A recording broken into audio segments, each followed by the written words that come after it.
And just like that, we're fast approaching 2:10 Thursday, sun shining out there, and we've got a jam-packed show. Buckle up. It's going to get you to 5 o'clock in a hurry right here on KFGO. Thanks for keeping it locked in. I'm Tyler Axness, your host. You can listen perhaps here on 790 AM, 104.7 FM, or you can go to KFGO.com and not only listen, you can watch the show on YouTube. And you can see all the work that's been done by, I think it was It Takes Two. It certainly wasn't Afternoons Live. I didn't help put the tree up. Eric didn't put any effort into it whatsoever either, I assume.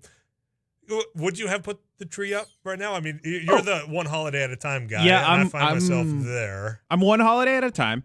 I understand in this context putting it up. I just one holiday at a time. Mm-hmm. And I'm sure I am going to start getting overruled on that in my house real fast. Yeah, it was a couple weeks ago. So, it was a nice weekend on a Saturday 2 weeks ago.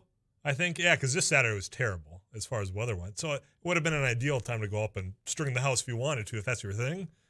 We didn't.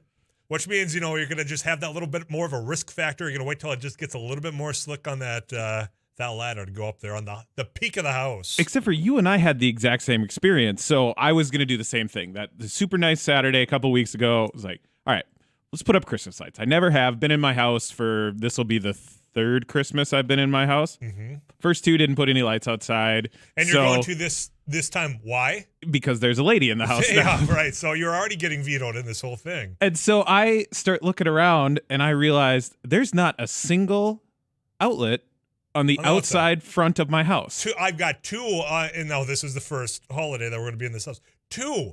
And it makes you wonder, I love you electricians.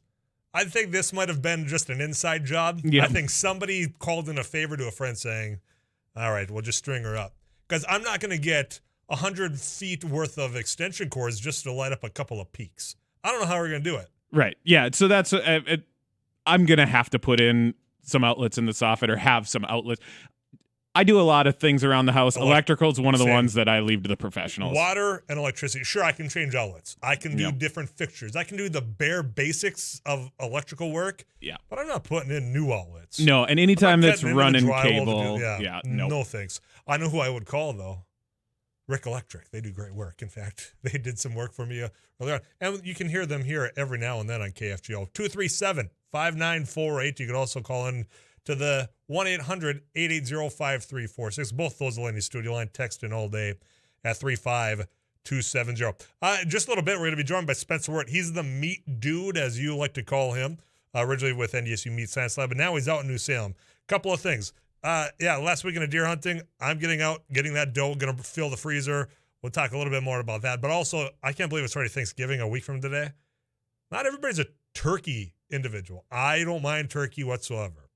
So we'll talk about some of those alternatives as well. He's going to bring up lamb. Mark my words. I bet you he says, well, lamb's a good alternative.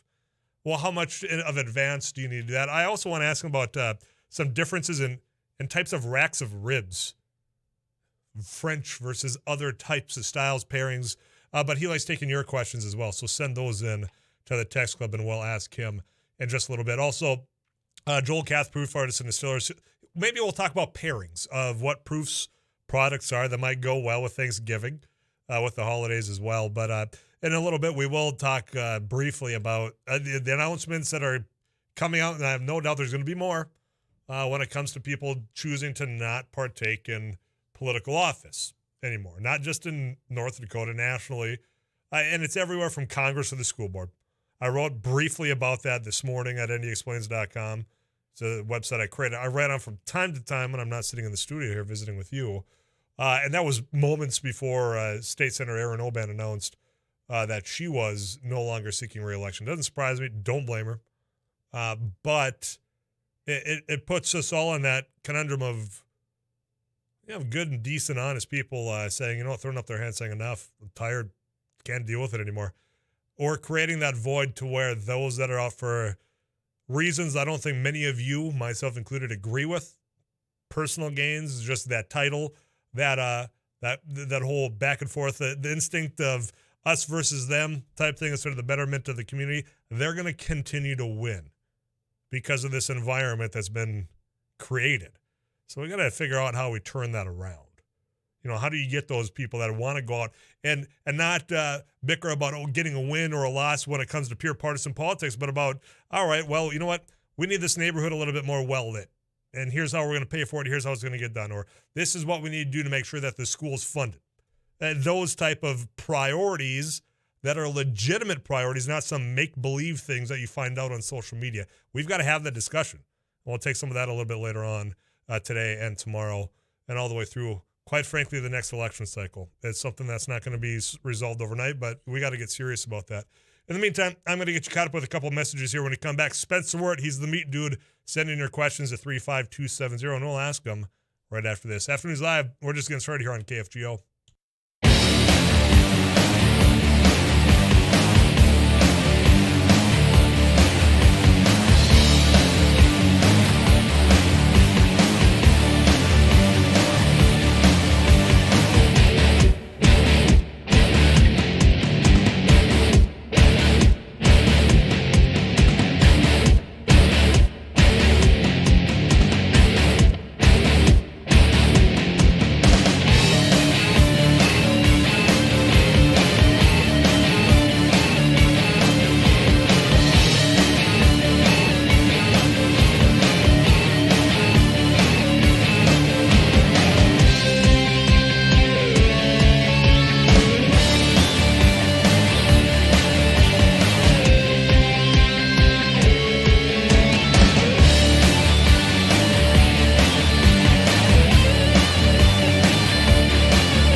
Every week at this time, we have a discussion with the in-house meat dude, as you call him, and we like to call him Spencer Wirt. Joins us right now, taking all your meat-related questions. Already have some in at 35270. Spence, welcome back to the show. How you doing, man? Hey, Tyler. I'm doing good. How are you? I'm doing well. It's Thursday, and you know what? I've got deer hunting on the mind this coming weekend. I hope you do as well, because I know you had a tag.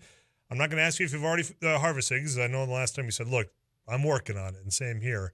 But you got Thanksgiving around the corner. It's a busy time. It really is, and there's a lot of questions coming in already. You want to start there, or do you want to answer my selfish questions? Wherever you're the guide of the show. I'm Okay, just here. I will guide you through the questions of the listeners first. So, you have anything meat related, cuts, rubs, what you have to ask your butcher? He's the guy to ask. Spencer Wirt. Tyler, ask the meat dude. I have a package of tri-tips, and it doesn't appear to be a great quality cut. Your thoughts about using it for a delicious stew?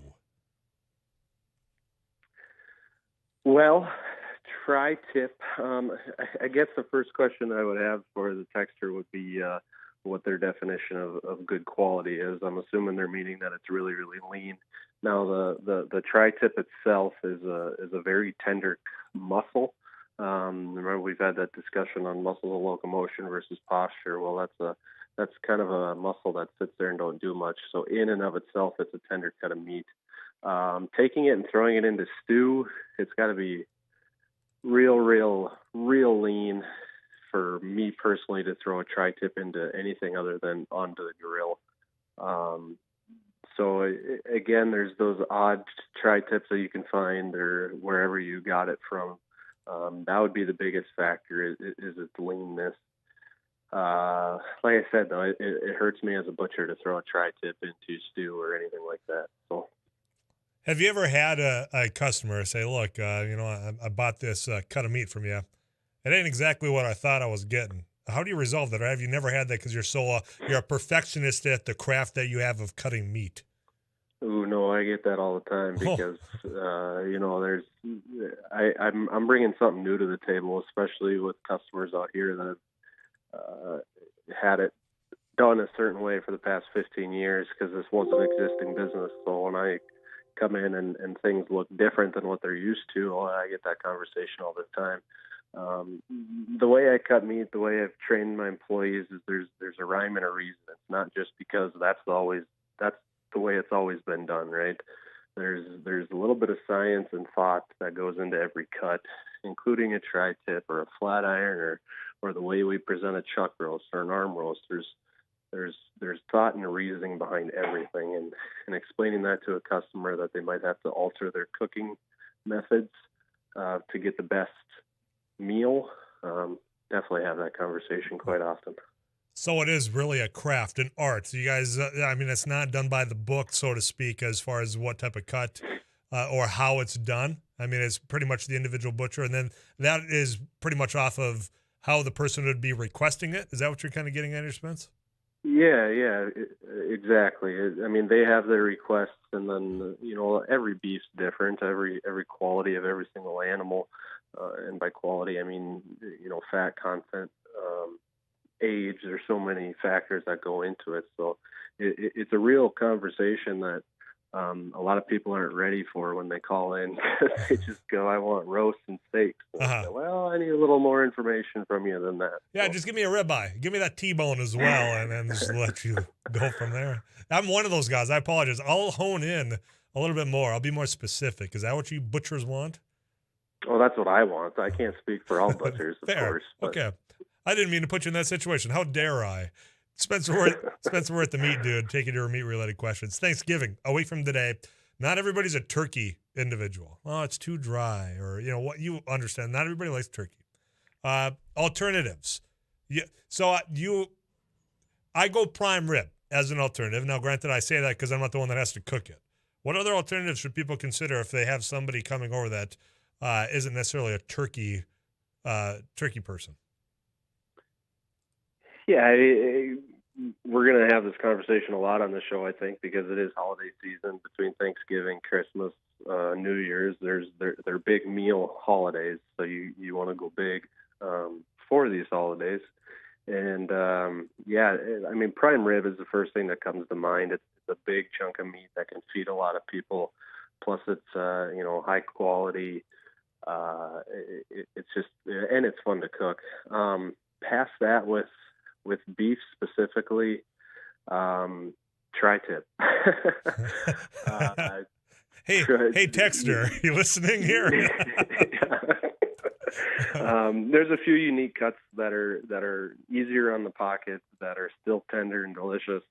You can start getting real crazy depending on what you have for cooking methods. Like I always talk, there's clods, there's other things that you can cook whole, and if you do it right, can be just as tender and flavorful as prime rib, but it takes a lot more time, devotion, temperature monitoring, the whole 9 yards. So, sure. Prime rib is always a good go-to. That'll across the board please everybody, I think. Yeah, I'm right there with you. I'm looking forward to it. Here comes another question for you at 35270. Tyler asked the meat dude his opinion on Spatcock turkey on a smoker. So I've said on the show many of times that I don't eat poultry very often, and last year, or maybe 2 years ago, Thanksgiving at the in-laws, we were making a turkey and we spatchcocked it, and that was the best turkey I have ever had, which says a lot because I don't like turkey. So yes, I spatchcocked it. I didn't even brine it. I just spatchcocked it, rubbed it with seasoning, put butter under the skin like you see everybody on the cooking channels do. Threw it on a smoker, and it was super moist all the way through the breast, the thighs, the wing. Everything was awesome.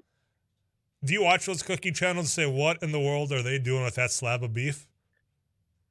Sometimes, yeah. Okay, I'm just curious. I do. Okay. But since we're on smoking, I know I've had this question. I don't remember if I've asked you the last week or the week before. If I did, just repeat it for me because I clearly wasn't paying close enough attention. Smokers. And people, they want to show off. You could go on Instagram before you take a first bite. You got to take that first photo, the post to show everybody what you're going to be eating. The smoke rings, whether that's on a rack of ribs or anything. How important, if at all, is it? Okay, well, here's how much the smoke impacted that outer layer. Give me a minute to answer here if you can. Importance on overall eating quality really isn't that important, because all it is the surface of the product was the perfect scenario on a moist, dry level where the smoke was able to penetrate and give it that color. You're still going to be able to smoke the product even and have that flavor without the ring. So it's more of a like you said, showing off, taking a picture and sending it. And that's why I always send you pictures of my smoke rings whenever I'm cooking anything. I wasn't talking specifically about you, but I have been on the receiving end of some of those Snapchats. Spencer, I appreciate it, man. Hey, it's Thanksgiving next Thursday, so I don't know if we'll get a chance to talk to you before then. If I don't, have a happy Thanksgiving, and we'll pick it up again that following week, all right? That sounds great. You as well. All right, take care, man. Spencer Wirt, the meat dude, every Thursday at this time, taking all your meat-related questions. Thanks. Tyler, we plan on having beef tips and crock pot with mushrooms and gravy. That ain't too bad. Mushrooms are a very sensitive thing for me. We can have that conversation after we get you caught up with Paul Jerkins of that KFGO News Center. Rusty Halverson, he's down in Kansas City. Him and Sarah Heinrich are down for a broadcaster's thing, but I do believe he's going to be calling in, checking in, giving us the latest report down there. Then we'll head up to Devil's Lake. Tanner Cherney, Devil's Lake Tourism. We'll get a latest fishing report from him in just a few moments. Stay with us right here on KFGO.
Get on out there, get on it, get amongst it, get on it now. Get amongst it, get on out there, get on it, get amongst it, get on it now. Get amongst it, get on out there, get on it, get amongst it, get on it now. Get amongst it, get on out there, get on it, get amongst it, get on it now. Get amongst it, get on out there, get on it, get amongst it, get on it now. Get amongst it, get on out there, get on it, get amongst it, get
Axness City checking in from the Broadcasters Association. Rusty, tell me you had some barbecue last night when you got touched down. Yeah, that's a Big 10-4. Went over to a place called Jack Stacks and had it was a buffet kind of a supper. Had some very good baked beans, as you could expect. Had a twice baked potato. Had some green beans. Had a little bit of brisket, a couple of ribs, some sausage. So yeah, it was all right. It was all right. Twice baked potatoes are perhaps one of the most underrated type of potatoes to be had, and to find that is out on a buffet, surprising to me. I'm glad you had the twice baked. So here's the thing. Yeah. Here's the thing with buffets. It seems like the second plate is always bigger than the first. Is that true for you last night? Well, I just did one plate. Just did the one plate, but it was a monster plate. Yeah, and then, it was a monster plate. Yeah. And then for dessert, had to save some room for dessert. It was a choice of carrot cake or chocolate cake with your typical really rich kind of Hershey's syrup on top of the chocolate cake. And they're both about the size of a hockey puck. So I opted for the chocolate on chocolate, and that's what I went with. You chose poorly, I would Chose say. wisely. No. I go carrot in that situation. Just too much chocolate on the other one. Hey, how's it going down there? Besides the plate full of buffet food you had, how was the broadcast going on? Well, it's going well. It's going well. That was the fun lunch last night, or fun supper, and now it'll be banquet food from here on out the rest of the week, which is fine. But the convention is going really well. We had our trade talk event from 7 a.m. to 1 o'clock today, and that's when we get together with allied industry members, your chemical companies, your equipment manufacturers, your commodity organizations, and interview them, find out what's kind of going on their horizon, what's going on in different parts of the world. And then we did have Agriculture Secretary Tom Vilsack. He checked in with us via Zoom today. He wasn't able to make the trip because he told us he had a back surgery last week. So he's recuperating still, but he checked in with broadcasters and just gave an update of what they had going on, obviously, with the Build Back Better plan and different things that they're talking about on Capitol Hill, different funding that USDA has handed out for different things, as you and I have talked about, for processing and line speed and things like that. But one of the topics that came up, Tyler, and it's an issue that you talked about on your show with Frayne Olson, the Secretary was actually asked this question by former Kansas Senator Pat Roberts, who's in attendance. He and Colin Peterson are going to have kind of a Farm Bill 101 talk with broadcasters tomorrow morning, because we do have a new Farm Bill to write. But Senator Roberts, he stood up and asked the Secretary a question during the exchange, and he wanted to know about exports to China and how the U.S. and China Phase 1 is going, in Vilsack's words. And the Secretary said they're not satisfied. They're not satisfied with the levels of implementation of Phase 1. He says that China made 57 commitments. They've lived up to about 50 of those, but they're still not satisfied on the U.S. side about biotech acceptance, about renewable fuels, that they were going to be purchasing more from the U.S. And another thing the Secretary brought up, too, was that he said market share for U.S. in general, for all products, market share in China for the U.S.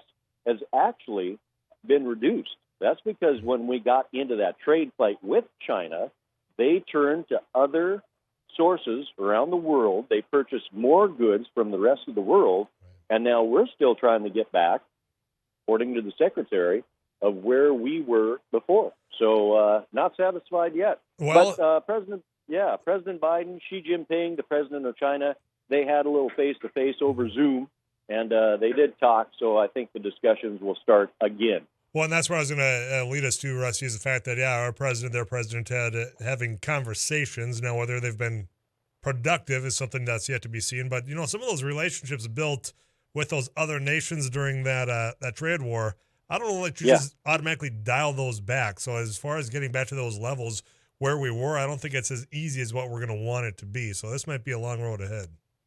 Yeah, I think you're right. And when, we talk about how the president and Xi Jinping may have talked over Zoom and may have had a good discussion, that's great.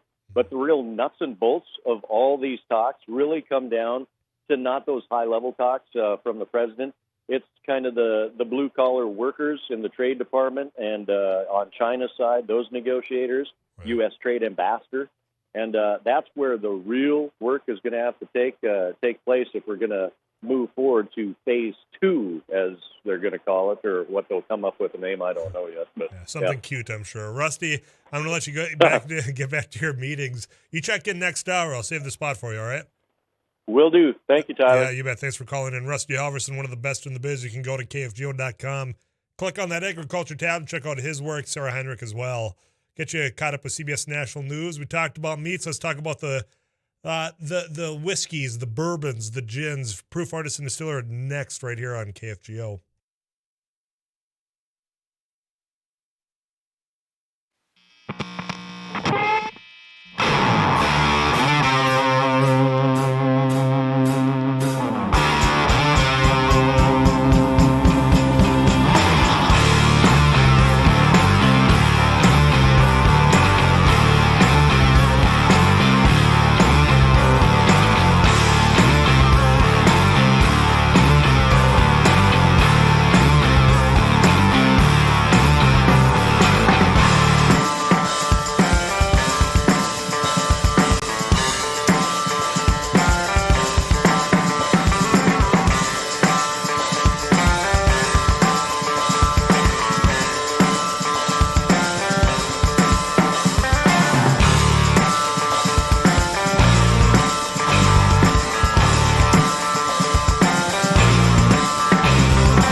Look forward to the days that I get caught up with Joel Kath, Proof Artists and Distillers, find out what the latest happenings are, including all the locally made whiskeys, gins, bourbons. Told you about, in fact, we had made the announcement last month about the deal with Motorhead. Joel Kath, welcome back, man. Hey, greetings. Let's start there. Let's start with, so last month you came in and said, look, it's been 4 years plus in the making. Yeah. Motorhead, the band overseas, picked Proof out of Fargo to make this whiskey for him. On our award-winning reputation. We worked with them for a while, for 4 years. It's a 4-year bourbon. High rye. It's our first rye release. It has rye in it. So it's a little spicier. It's a little more bold. It's loud like Motorhead Ace of Spades should be. Yeah, so, you turn it up just a little louder when you got that playing. And then you just turn it up a little bit more in the cocktail, too. Yep. And so we did, it was a little bit of a delay with bottles. So we did a first pallet in a different bottle, and the real bottles are actually showing up next week. So the full true bottles are going to be here, and they're going to be starting to ship out here. Right in time for the holidays. Yes, exactly. Perfect. Well, I don't know. That's the thing. That's what we talked about. It's all locally made products The glass is the only variable here, and you have to wait on everyone just like everyone else is. Exactly. Unfortunately. Yes. But you can still get it because I've seen the bottles, so very good. Glad it's working out. Congratulations thank again. Pride of Dakota. I mean, there's opportunities. You got the holidays coming up. Let's start with these events because, yes, you got your distillery downtown. People can stop in and go to any liquor store. What is great about the Pride of Dakota events is that we get to go out and talk to people. Yeah. So we can sample and we get out to go into public. So this weekend at Shields, Friday, Saturday, Sunday, we'll be down in the corner. I forget which corner it is on the main floor. There's only 4 of them. Well, but I get turned around of which direction is north there. I think it is the southeast. I do that too. I've been going. I've got season tickets at the Fargo-Dome, for example. I mean, it's a big rectangle. Yes. Oh, yes. God, what am I at the south or north end? I can't remember. Anyway, yes, yeah, it is the southeast corner. But yeah, stop in and say hi, and we will be releasing our first Bottled in Bond. So we've got Crooked Furrow, which is a 4-year, and Bottled in Bond is a 100 proof release. And we're doing it in the original, the real fancy bottle. If you remember that one from a few years ago, is a rectangle. Okay, yes, I do. I know what you're talking about. Yes, yeah. So we're doing that as a special release, and we're releasing that this weekend. And that is not only Bottled in Bond, that 100 proof, that is finished in a Minions barreled reserve barrel. If you remember our Minions gin, the barrel gin. I don't forget that sort of stuff. That makes that spectacular old fashioned. Uh-huh. So we did just one barrel of it, a 4-year bourbon, and then we left it about 2 or 3 months in finishing in the used barrel. And it's just a spectacular. It's just twisted it slightly, and no pun intended, is a little lemon twist, but just twisted it a little slightly from the standard Crooked Furrow. You guys, the patience you and your crew must have, saying, you know what, yeah, let's put that barrel aside. I've got an idea. And then you have to wait 4 years to ever really dip into it. It is something you don't have and I don't either. But it is. You really have to look at long term. Yeah. You have to look at something that you taste this barrel now, and it's only 1 year old, and I know what that's going to be like in 4 years. It's a very fun that way. Yeah. Patience. I got to learn something from you, Joel. Speaking of patience, our Glen Fargo at Shields. We're releasing a very limited number of our Glen Fargo at 5 years. It is our oldest that we're releasing. Glen Fargo, our single barrel release of 5-year-old. I still have some American malt. I have the Glen Fargo still in the cabinet there, and I'm gonna have to figure out what. Well, bring it out. It wants to play. Well, it's that time. It's the holidays now. There's no other excuse. Yeah, it will. Believe me. But for those that have not, I mean.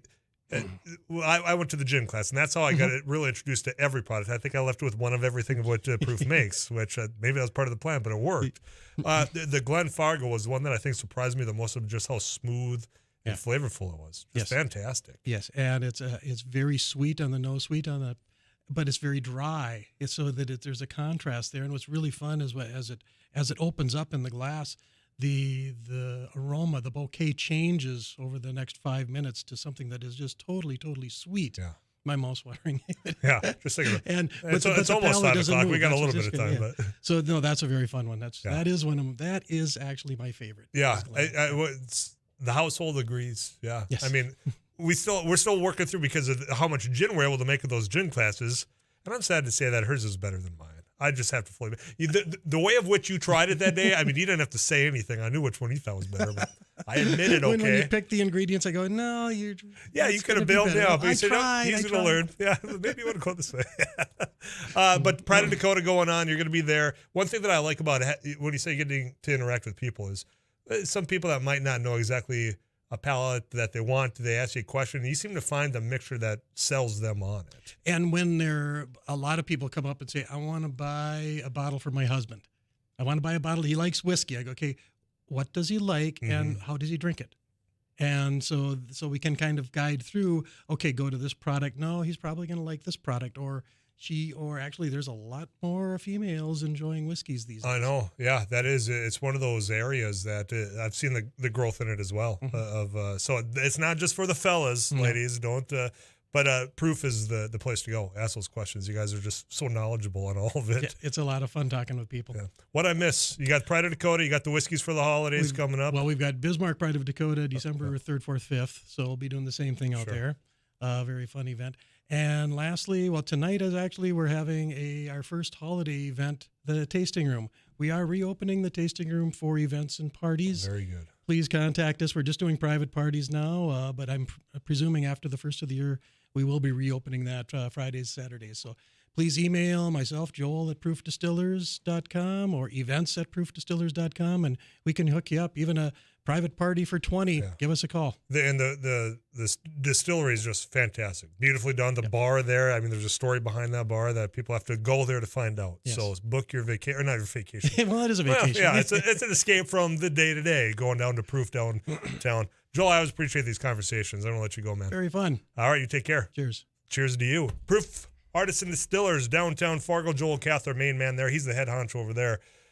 Go there. Go to whether it's Pride of Dakota or book your event downtown. I got to get you a weather update from Too Tall Tom Schmansky. We'll wrap up the first hour of Afternoons Live next.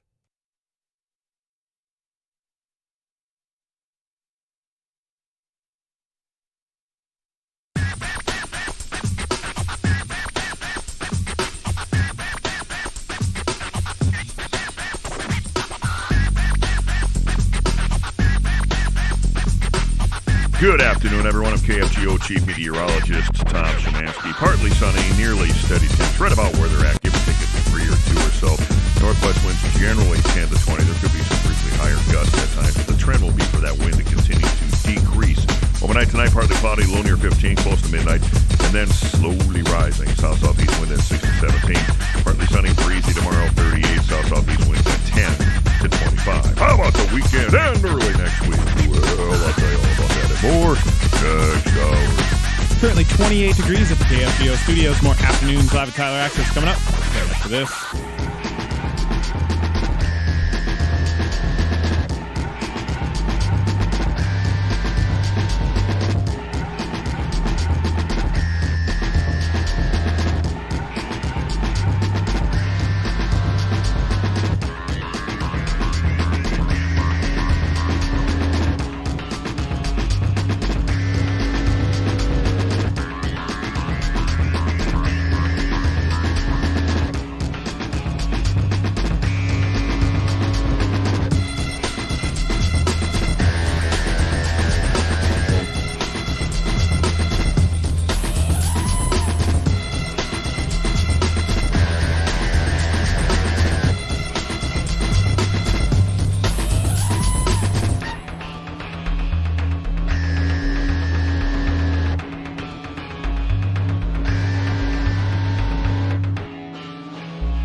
Got a little bit of time left, so I'm going to interrupt the North Country song because I want to get to our North Country. Visit with Tanner Cherney, Devil's Lake Tourism.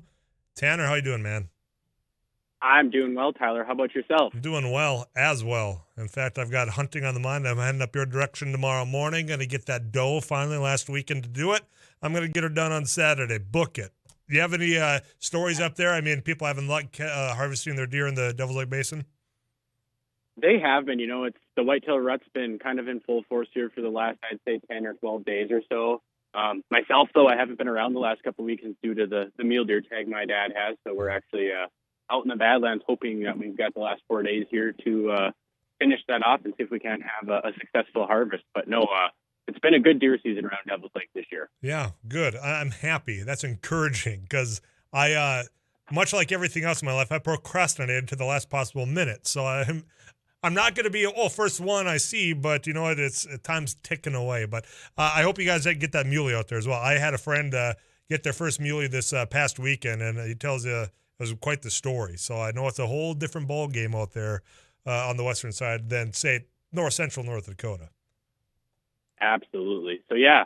And, you know, we got some snow up here in the north central part of the state. So everyone's mind has kind of switched once deer season's done to it's time to gear up for ice fishing. You know, we're going to be 2 weeks out from hopefully getting some of that first ice, and it's getting to be that time of the year again. It is. In fact, I was driving into town the other day and crossing the Cheyenne. I mean, granted, it's not safe ice, but you can see that there was a little bit of that glaze on top of the water. So, I mean, it's dipping down. I'm looking at the forecast of Too Tall Tom Schmansky. Lows of 22 overnight, say for like Saturday. So, yeah, it's getting to be that time. It's on the minds. I just got an email about the Fargo Ice Fishing Show coming up. So people up in Devil's Lake, how are they getting ready for it? They're gearing up. It's on people's minds, clearly. It is. Waterfall season just kind of winded down here in the last couple of weeks. A lot of the guides have kind of put the decoy trailers away and getting the ice gear situated, getting rangers and ATVs ready, getting their trips booked, and just basically getting all the equipment ready for when we do have that kind of the green light of safe ice to start walking out to some of these traditional early spots. And, everything from the netting numbers this year, especially for the walleyes, which came back a lot better than anyone expected. It's going to be, I think it's going to be another really good ice year up here on the big lake itself. Well, that transition, some safety reminders. It seems like every year we're reminding people that, look, we get it. You're eager. You've been planning all year. Ice fishing's your thing. Give a couple of safety reminders for this early crossover there, Tanner. Yeah, so for early ice, I always like to say make sure you go with a buddy, or at the very least, if you're pretty confident where you're going, at least tell people when you're leaving and when you're coming back, so they can kind of keep tabs on you. Flotation suits are the best thing that's come out in the last couple of years. So making sure you've got that, your spud bar, checking the ice conditions as you walk out from shore, and then also your ice pick. So if you were to have the misfortune of breaking through, you can pull yourself out a lot more easily than trying to use your bare hands or soaking wet gloves. So those three precautions can go a long ways in just making sure you have a safe and enjoyable first ice trip out there. Good reminders, my man. I'm going to let you go. You go get that muley with your dad, and we'll chat again next Thursday. Oh, no, it's Thanksgiving next Thursday, so maybe we'll chat again Wednesday. If not, have a good Thanksgiving as well, buddy. You too, Tyler. Have a great week in deer hunting. Yeah, thanks, man. We'll chat again soon. Tanner Cherney, Devil's Lake Tourism. Go to devilslakeND.com. You can book all of your stays. You can check out all the activities, find those guided fishing. It's all right there in one convenient location. Here's what's coming up. CBS National News. We'll check back in with Paul Jurgens. Paul Allen, the voice here of Minnesota Vikings. He's right around the corner. It is the border battle. Green Bay at U.S. Bank. You have a question as to how that game's going to play out in his mind? Send them in, 35270. We'll ask him right after this. I'm Tyler Axness. This is Afternoons Live on KFGO.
get amongst it, get on it now.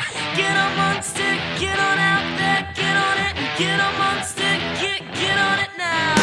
Get amongst it, get on out there, get on it, and get amongst it, get on it now. Get amongst it, get on out there, get on it, and get amongst it, get on it now. Get amongst it, get on out there, get on it, and get amongst it, get on it now. Get amongst it, get on out there, get on it, and get amongst it, get on it now. Are you ready?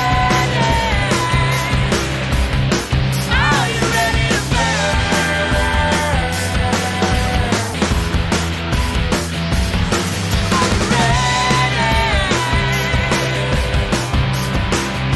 Are you ready? Are you ready to burn? Come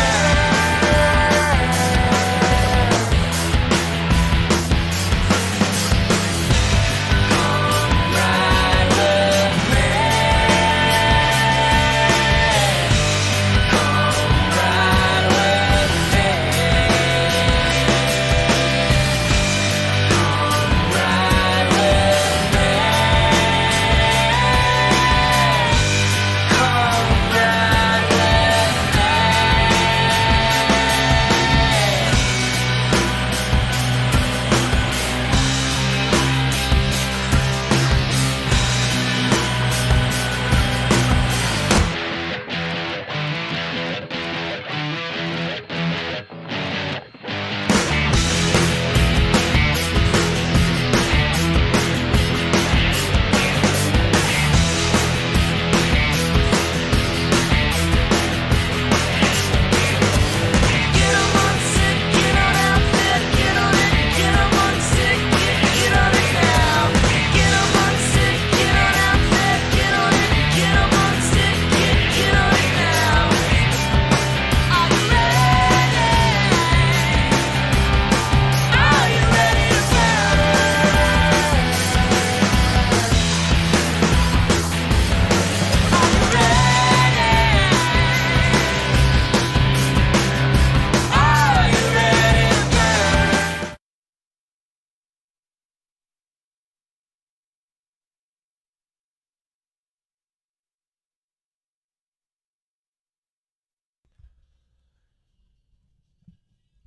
KFGO time is 3:05. You want to know what's trending right now before we get you caught up on some local headlines from Paul Jurgens of that KFGO News Center office. I mean, we all watch it, or if you haven't, why?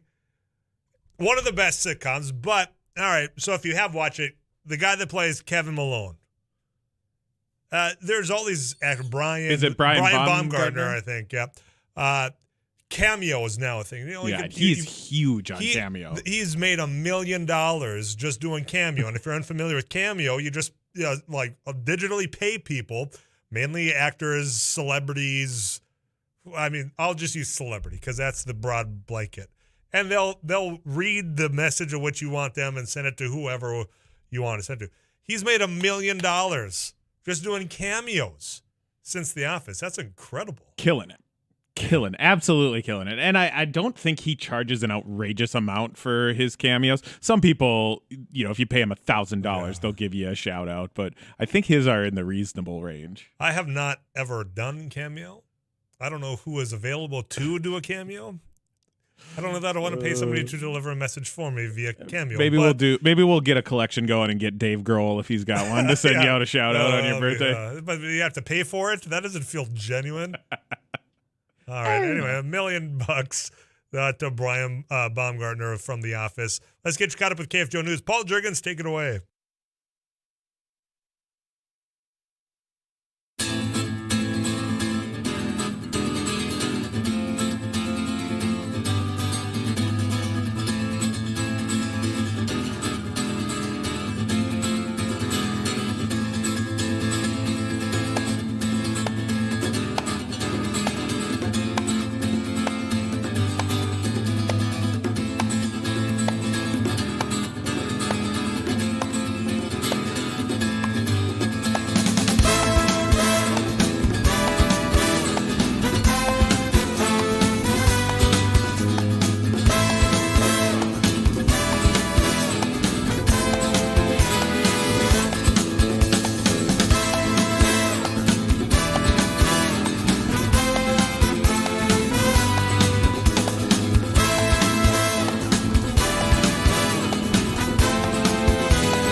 Legend for Lincoln of Wahpeton, North Dakota says, you know what? You're the home for the Vikings. Let's talk about them. And to do that, we get caught up with the voice of your Minnesota Vikings, Paul Allen, who, to his credit, nailed last week's game right on these airwaves, saying, look, we're a better team than them, and we're going to show it out at SoFi Stadium. Paul, welcome back to the show. Good call last week, man.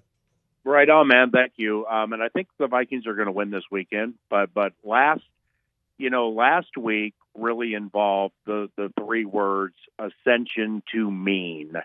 And it's just doing this as long as I have. I know what 3-6 teams look like, and that's not us. So that one was easy. This one's different because of Aaron Rodgers.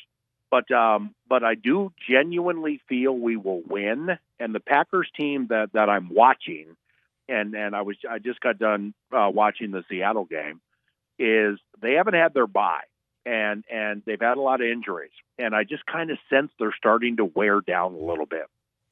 Well, there's a couple of keys to that as well. Because I found myself thinking, you know what, Vikings can go home.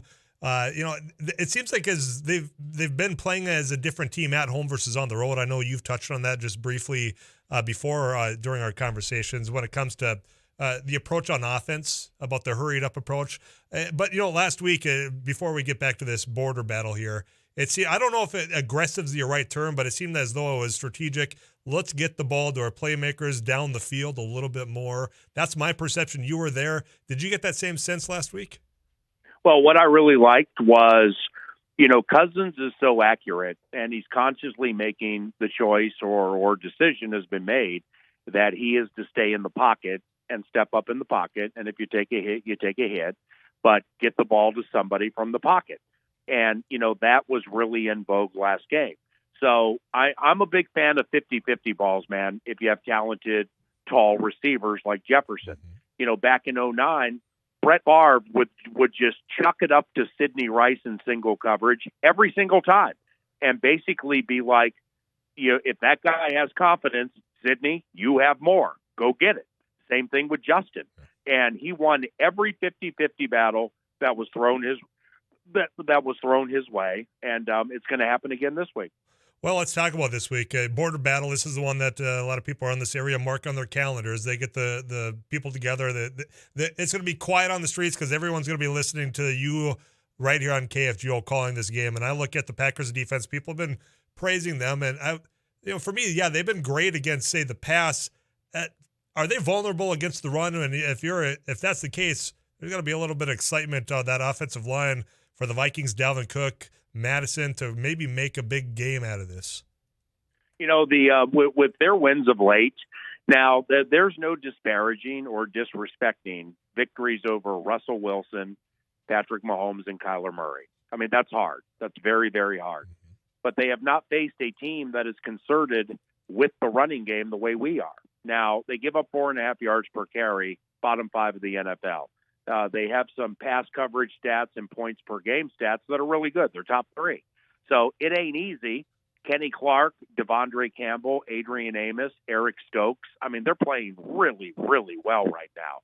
But, the Vikings, they come into games looking to run. And with Seattle, they want to run, but they don't have their top back, Chris Carson. KC does not want to run, and Arizona does not want to run unless it's the quarterback. So I'll be very curious to see what they do against Dalvin. They're going to load it up against Dalvin. If you go ahead and load the box against Dalvin, that means Thielen and Jefferson will be single covered.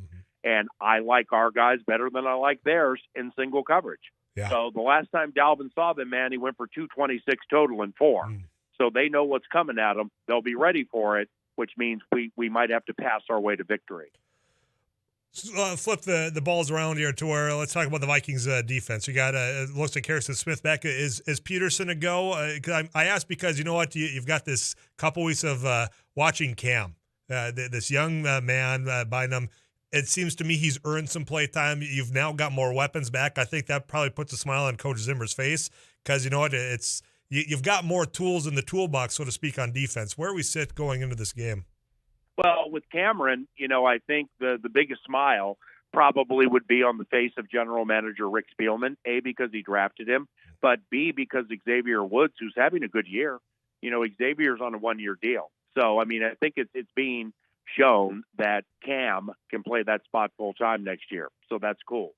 Now, he had that sack and he had the interception, and Cameron has really, really embraced this. A converted corner who is his tackling, is still a work in progress, but is getting better. But he can cover. And so now you think, okay, Rodgers and probably A.J. Dillon, who's a power back, how much do you need coverage on the back end? So I think it's if Aaron Jones is playing, I would want Cameron to play a ton in 3 safety looks. Otherwise, I'm pretty much cool with what Zimmer has out there. Now, with Anthony Barr, this will be a good game to have Anthony. Now, what Green Bay has done a ton of late, and I think they're going to change it a little bit this weekend, is everything is short. They don't want Aaron to get hit. They're going to run between the tackles more than anybody has ever seen them run between the tackles. So that's going to be new. But, they want to go short to Adams and have him get the yards after catch. So you got to tackle, man. You got to tackle in this game. But with Bynum, the opportunity was presented to him. He did a great job. We'll see where it goes from here. When I've been watching just across the league this year, Paul, this has been an exciting year of watching football. To me, I mean, you've got what you think, okay, this is going to be a cakewalk for A, B, or C any given Sunday. It's not the outcome you expect. I mean, when you think about how good of a team the Minnesota Vikings are, you were right last week saying, look, this is not a 3-6 team, man. You're right. I mean, they're playing top-notch in the league. They just need to get to that finish line with having the score on their side. This season is still wide open. This game very big going forward. I'm just curious, the landscape setting out where it is on week, what are we, 11 already, week 10? Just give me your feel of where we sit right now as an organization. Yeah, it's week 11, and it's a great take, and here's why. Because when Tampa Bay loses to Washington, that means it's all wide open. Now, Brady and the Bucs, the champs, they regular season for show and they postseason for dough, but they still got beat. And if you watch back how they got beat by a defensive line and one linebacker and depth on the defensive line that flusters Brady. So not to turn this into Buccaneers fan line, but if they're getting beat by Washington, anybody in the NFL who makes the playoffs can win the Super Bowl this year. Mm-hmm. That's exactly where I'm at too. And that's what's so exciting about that. That's why for everyone during those heartbreaking losses earlier on, keep faith. There's still an opportunity. It's wide open. Paul, I appreciate your time. Any last word before I let you go this week? Well, why I'm hesitant about this weekend is simply because of that Dallas game. And, you walk off in Charlotte with KJ, everybody gets all frothy and wide-eyed and excited for the Dallas game. Then Dak doesn't play, and you look like crap. Mm-hmm. So this is the biggest game of the season. It's not even close. The crowd's going to be loud. It's a border battle. There are going to be a lot of Packer fans in there. And in that sluggish game against Cleveland, that just awful game against Dallas, and to a certain extent, some of the second half of the Seattle game, we just haven't looked great at home. Yeah. So getting the Vikings to do the same thing 2 weeks in a row has been very, very difficult. If they do it 2 weeks in a row, then they can do it 3. Then they can do it 4.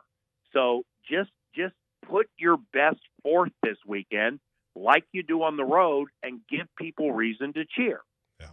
Yeah, no doubt about that. This is, I think you're right, the biggest game because of exactly that. I was wondering, did you have that letdown that seems to come after those victories? You got to get rid of that if you're going to make this run, and the run starts right now this week. Well, it started last week, but you know what? Every game, it's just a bit more important the later you get into the season. Paul, I appreciate your time as always, man. I'll let you go. We'll chat again next week, all right? Later, man. Yeah, you take care. Paul Allen, voice of your Minnesota Vikings. Your conversations at 35270. You can also call into the Laney studio line at 237-594. Your predictions, Green Bay at Minnesota.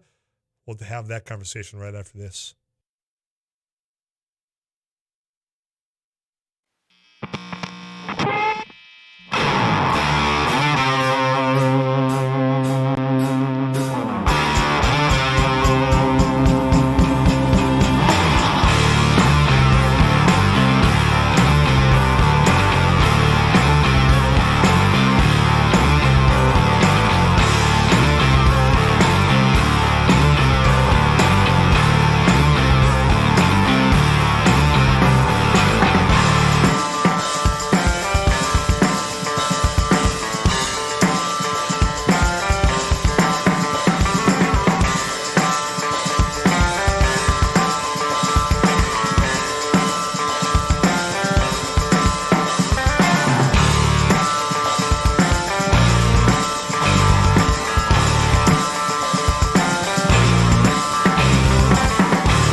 couple of minutes before we get you caught up on all the latest from Paul Jurgens, who's going to have a little bit of news for you. Some breaking news. You probably hear it right here first at KFGO.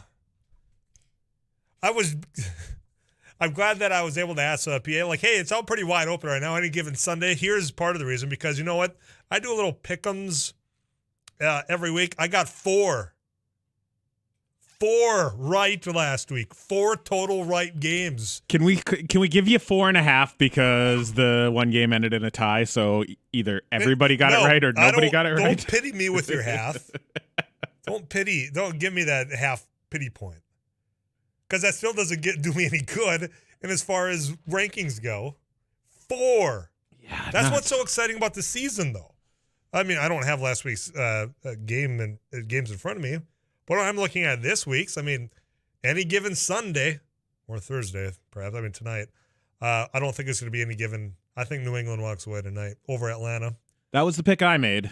But this has been one of those years where trends haven't really developed. It feels like a team will look like world beaters one week, and then they look like low Division III football team. Give you a perfect example. The Carolina Panthers going to Arizona, dominating the Cardinals. Now, granted, they didn't have Kyler Murray, but they looked like a whole different football team last Sunday.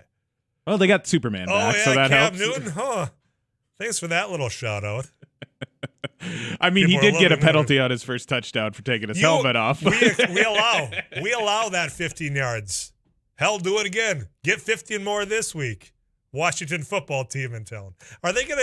They're not gonna just stay the Washington football team, right? I thought that they had internally narrowed it down to either the 3 or their choice, but they haven't announced it yet. And I could be wrong about that. Does it really take this long? It's been 3 years. But look at what happened with Cleveland when they switched to the Guardians, and then they had all that trouble with that roller derby team because they already had trademarks on the names. And so there's a lot of like legalese that goes into it.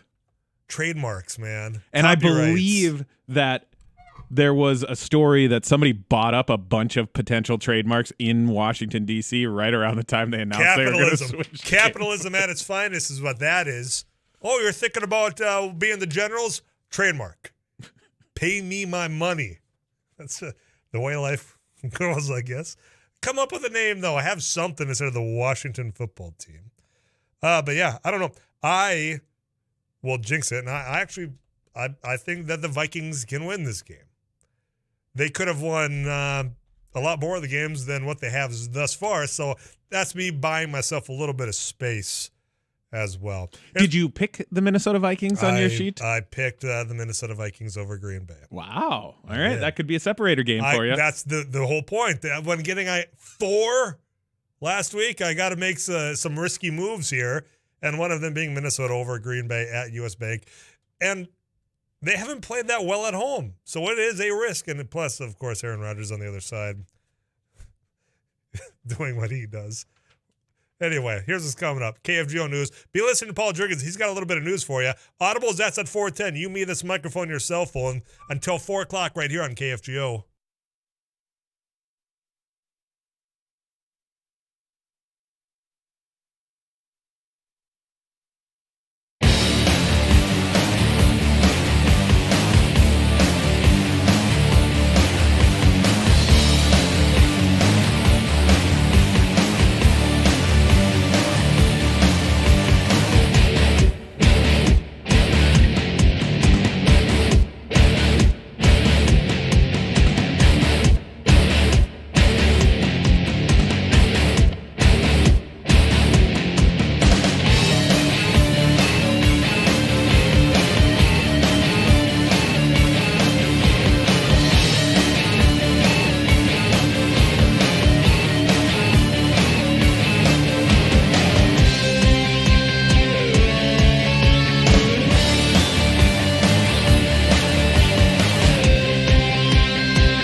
moment of this hour brought to you by Muscatel Pre-Owned. Lower that car payment with Muscatel, built on trust.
It belongs to a creature from outer space.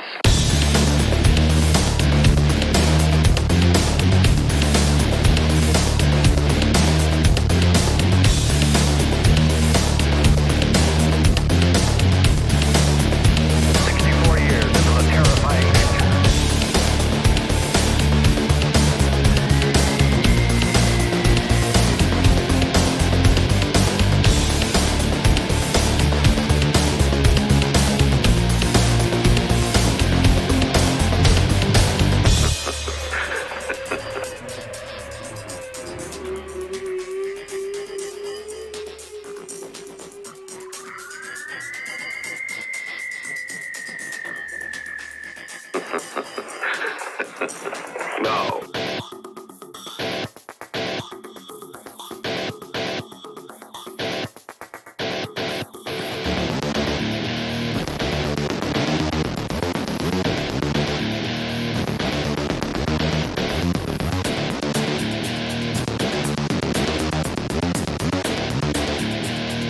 It belongs to a creature from outer space.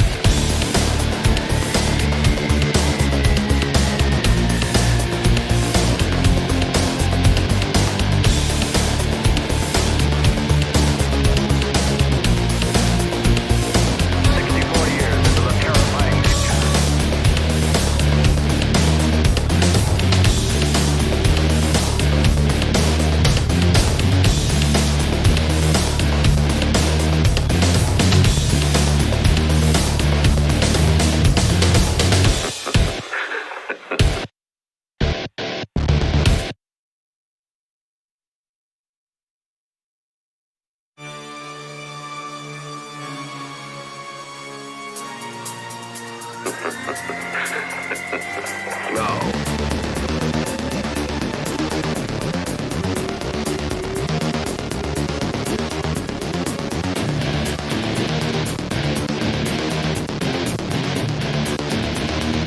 belongs to a creature from outer space.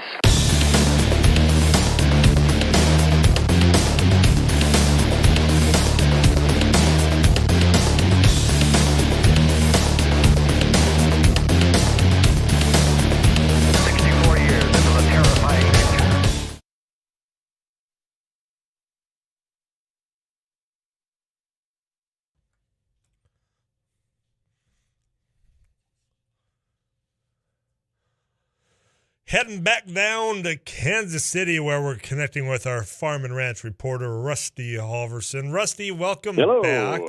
Did we Did we pull you away? So is this one of those broadcast seminars in which, all right, you get your sheet, and in this room there's a breakaway session on this, on that, or you could go to this room? Is it one of those type sessions that you're at? Yeah, it is some of that. And then also this afternoon, we're having the all-member meeting. That's where not only broadcasters, but sales and management gather, talk about the financial health of the organization, how many members you have, how many student members. And then underway right now is the nominating speeches for the officer team for the board of directors for the National Association of Farm Broadcasting. So I stepped out, so hopefully nobody's nominating me in my absence. And, everything's going well so far.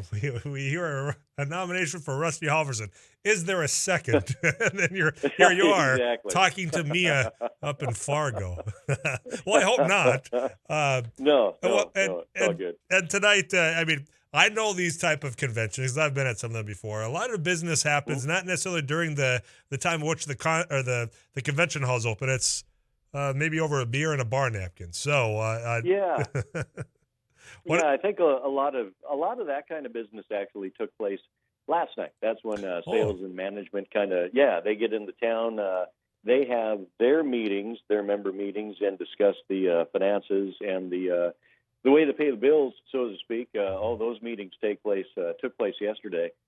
Today, more broadcaster focused, and then tonight is the Night of Honors banquet here at the Westin. We'll be honoring, I believe, 2 different inductees into the Hall of Fame, and just recognize other members who've done some extra lifting, little extra work over the past year, or meritorious service awards, that kind of a thing. So, recognizing the hard work the men and women from around the nation do for the organization on behalf of our farmers and ranchers who feed us every doggone day. Yeah, well, they've got a story to tell. They're so busy doing the day-to-day operations that it's good to have people like you and Sarah out there visiting with them and then sharing that story so the rest of us understand exactly, one, how difficult it is to put that food on the table, and then all the other things that we can do to appreciate that. So thank you. Yeah. Oh, no problem. And there's going to be plenty of stuff for me to talk about when I get back, Tyler. I mean, there's all sorts of stuff in the news today. UAW workers, they end their strike at John Deere. They ratified a 6-year deal. It looks like we're going to return to pre-2015 WOTUS definitions. That whole significant nexus could come back into play. The EPA kicking the can down the road when it comes to RVO obligations for the renewable fuel standard. So, yeah, there's a lot. We're talking about a lot of stuff down there, and I can't wait to get back home, to be honest with you. Well, I'll save this chair for you, and so we'll discuss all that. It's unfortunate you're going to miss Audibles today. We're going to have quite the crew of replacements. Let me tell you. Who you got? I don't know. I'm going to have to go find people in this building right now because you're gone. Abby Miller's gone. Matt English is gone. It's Derek, and Derek is here, but you know what? He's not really here because Barnesville's playing football right now. So I suspect he's going to bring his phone in here and be watching the Barnesville game while we're playing Audibles. So I don't know. We're going to find a makeshift replacement crew for Audibles today. Well, I tell you what, it could be a solid Tyler Axness win today. My goodness. Well, we'll see. We shall see. Confidence is high behind this microphone. Let me just say that, Rusty. All right. I'll let you go. Hey, you travel safe. We'll chat again tomorrow, all right? Yeah, let's do it. Let's do it. Sounds good. Rusty Halverson, best in the biz. Him, Sarah Heinrich, number 1 for a reason. You can go to KFGO.com. Click that agriculture tab for all the latest. We come back, I want to discuss a little bit more. People deciding not to run for re-election. Who's going to do it? Who wants to do it? Would you? We'll talk about that next, right after the CBS National News.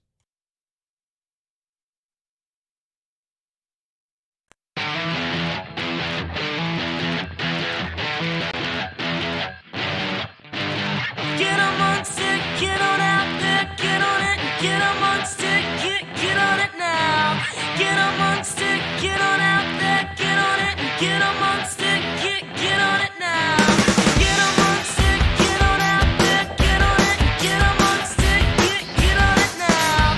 Get amongst it, get on out there, get on it, get amongst it, get on it now. Get amongst it, get on out there, get on it, get amongst it, get on it now. Get amongst it, get on out there, get on it, get amongst it, get on it now. Are you ready? Are you ready to burn? Are you ready?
Are you ready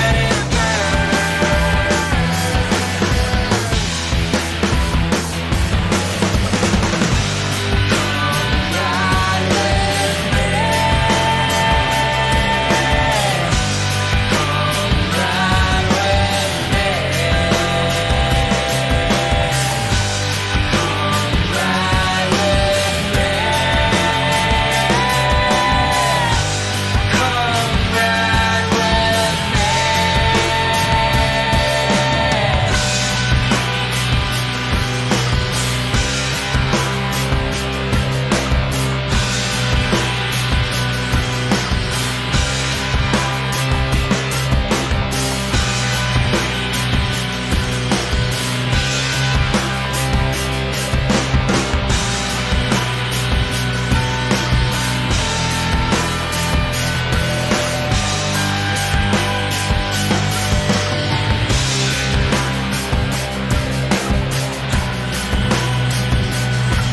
Text messages already coming into 35270.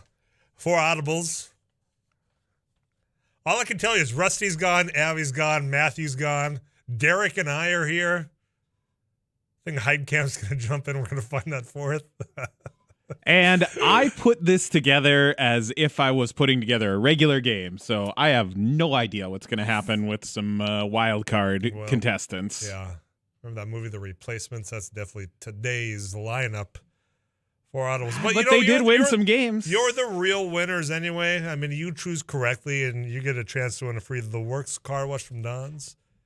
Put a smile on your car. Put a smile on your face. That's all coming up at 4:10 after we check in CBS National News and KFGO News. I want to get serious here for a minute. You just heard Paul Jurgens or at least share the news about Birch Burdick not seeking another term as Fargo prosecutor. He's not going to run for a sixth term. Earlier today, you had Erin Oban, a Democratic state senator, say she's not running again. Last week, you had Nicole Pullman, a Republican state senator, not running again.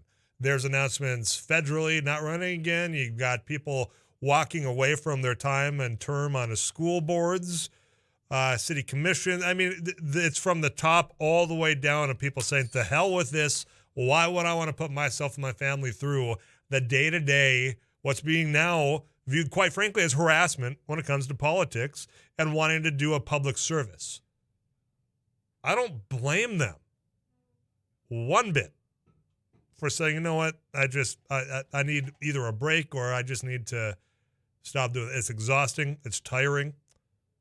It's stressful. I mean, you can pick anything. And there's a lot of people that have wanted to run and have ran and have served and are great public servants with that in mind, of going out and doing something good. Good in their mind. And the way in which that happened was, all right, you put your name on the ballot, you get elected, and then you have a civil debate on things like streetlights, roads. I mean, those basics of just moving your community forward. And they were real things. It was based on reality, shared facts. We might not have agreed on what outcomes are and the best way to get to a certain point, but at least it was real life. And that's not the case a lot of the time anymore.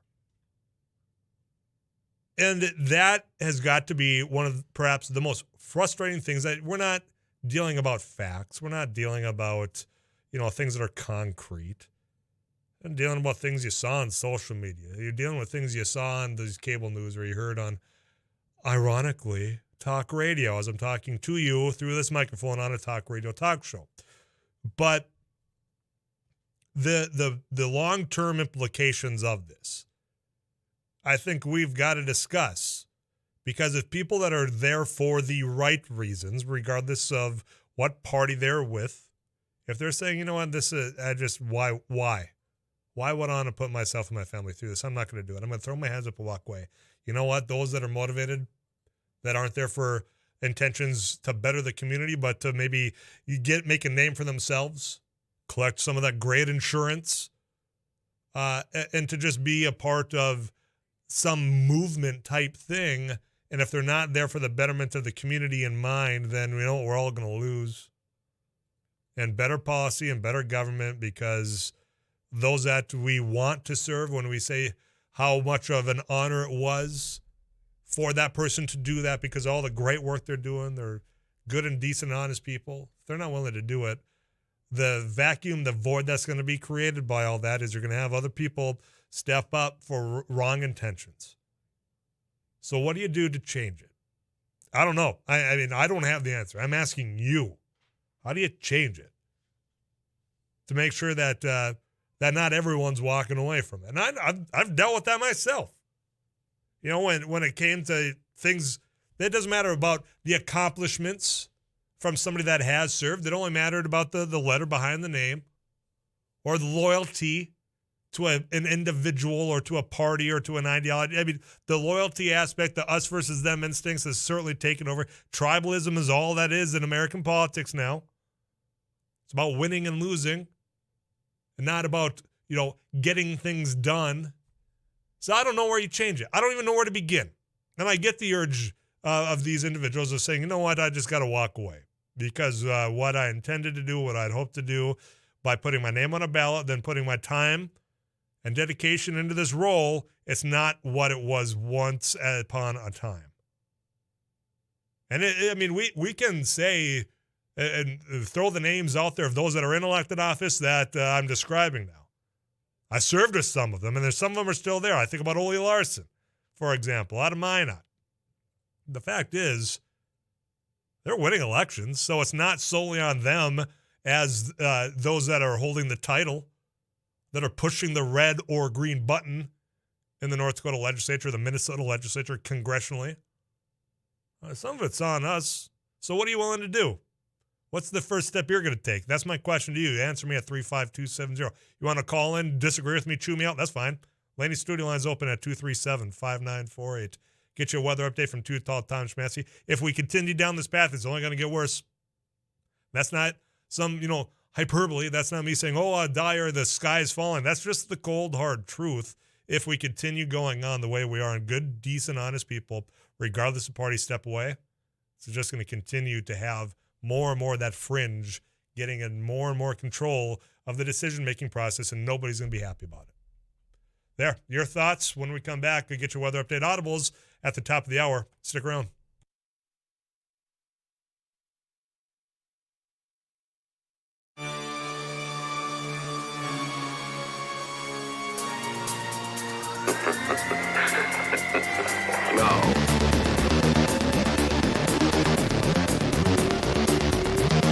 Greetings, everyone. I am KFGO chief meteorologist, Too Tall Tom Schmancy, and it looks like for the overnight period, we're going to have partly cloudy belongs to a conditions. creature from outer And, space. the wind south-southeast around 6 to about 17 miles per hour, and temperature for initially, I think before midnight, drop down to about 15, then steady or slowly rising temperatures. 64 years into the terrifying. I think in the 20 to 25 range. South-southeast wind 6 to 17. Breezy tomorrow. South-southeast wind 10 to 25. So yeah, breezy, but not nearly as windy as it has been the past couple of days. Otherwise, partly sunny and not too bad. We'll make it up to about 38 degrees. On Saturday, partly to mostly cloudy. We'll drop to 22 with a high temperature right around 36. And Saturday night and Sunday morning, there is a chance for a little bit of light snow activity as a cold front slides on through. Just a thin coating or a light dusting expected. And then for Sunday midday and afternoon, just mostly cloudy, and the wind will be quite noticeable, a strong north wind. What's going to happen is temperatures will drop down to about 22 Saturday night, and then the early Sunday morning they'll slowly rise. And then sometime in the morning after a high of 28, temperatures will tumble back, and I think they could drop down into the teens by midday or afternoon on Sunday. Dropping down to the single numbers Monday morning, mostly sunny during the day Monday, with a high right around 28. Currently 29 degrees in KFGO studios. More afternoons left hour access coming up.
Audible's right around the corner, and to add to the distraction, I see the messages at 35270. The Trojans lead in the fourth.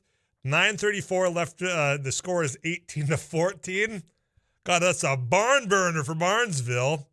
I'd ask, what do you do to get the right people motivated to run and saying, to hell with this? There's too much crazy in the world. And believe me, some of that crazy is elected in North Dakota and elsewhere. One of them is talking about the district meeting system. The other one's talking about term limits, no benefits. I will have to get back to that because I'm out of time right now. With CBS National News on the way, we'll check it with Paul Jurgens. I'll tell you who we scrambled together to play Audibles next right here on KFGO.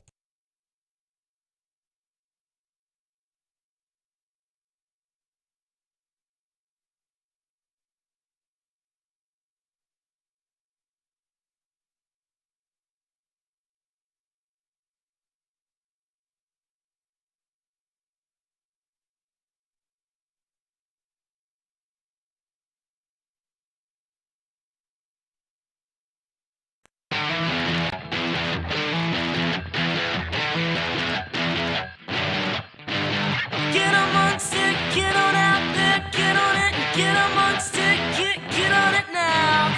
Get amongst it, get on out there, get on it, get amongst it, get on it now. Get amongst it, get on out there, get on it, get amongst it, get on it now. Get amongst it, get on out there, get on it, get amongst it, get on it now. Get amongst it, get on out there, get on it, get amongst it, get on it now. Get amongst it, get on out there, get on it, get amongst it, get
get amongst it, get on it now.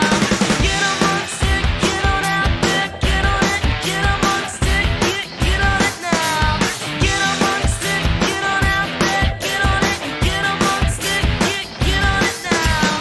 Get amongst it, get on out there, get on it, get amongst it, get on it now. Get amongst it, get on out there, get on it, get amongst it, get on it now. Are you ready? Are you ready to burn? Are you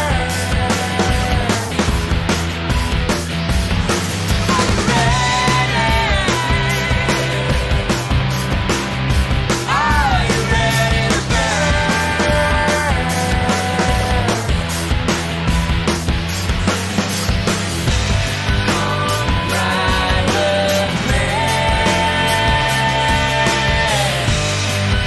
ride with me. Come ride with me. Come ride with me. Come ride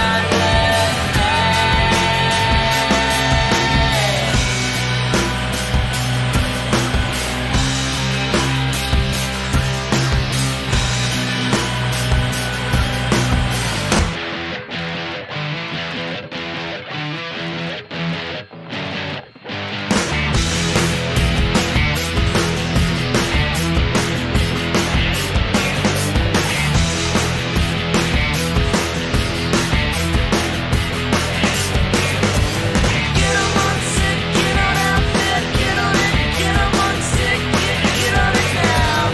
Get amongst it, get on out there, get on it, get amongst it, get on it now. Are you ready? Are you ready to burn? Are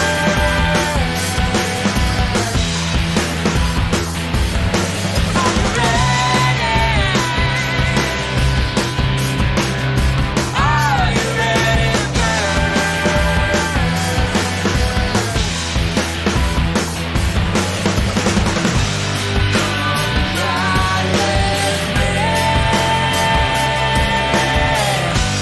Come ride.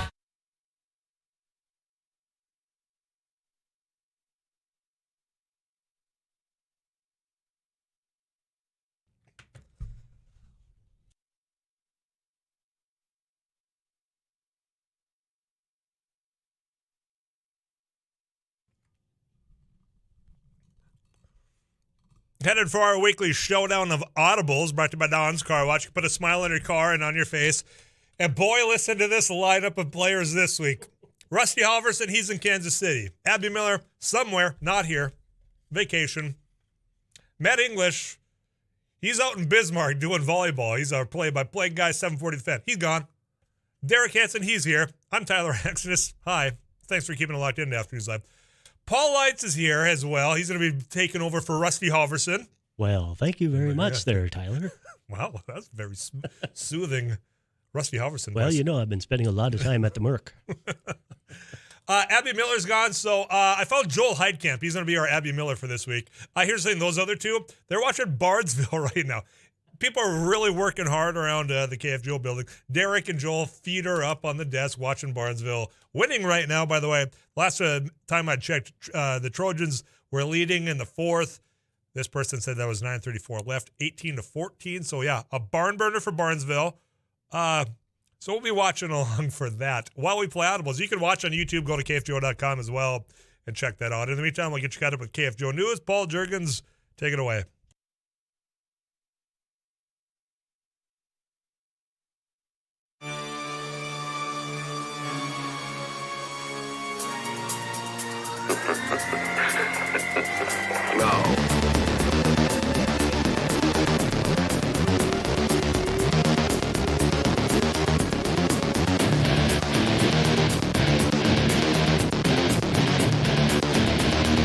It belongs to a creature from outer space.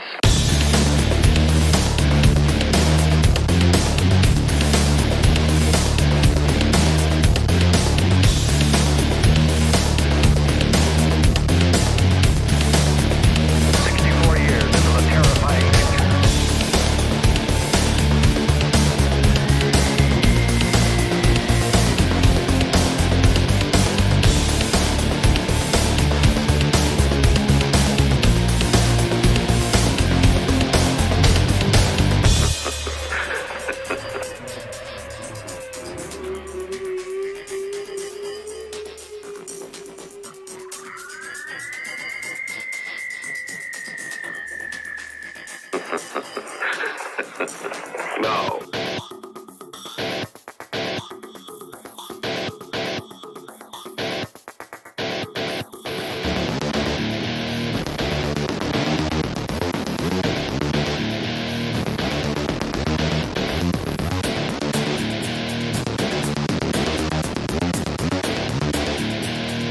It belongs to a creature from outer space.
Key and Peele?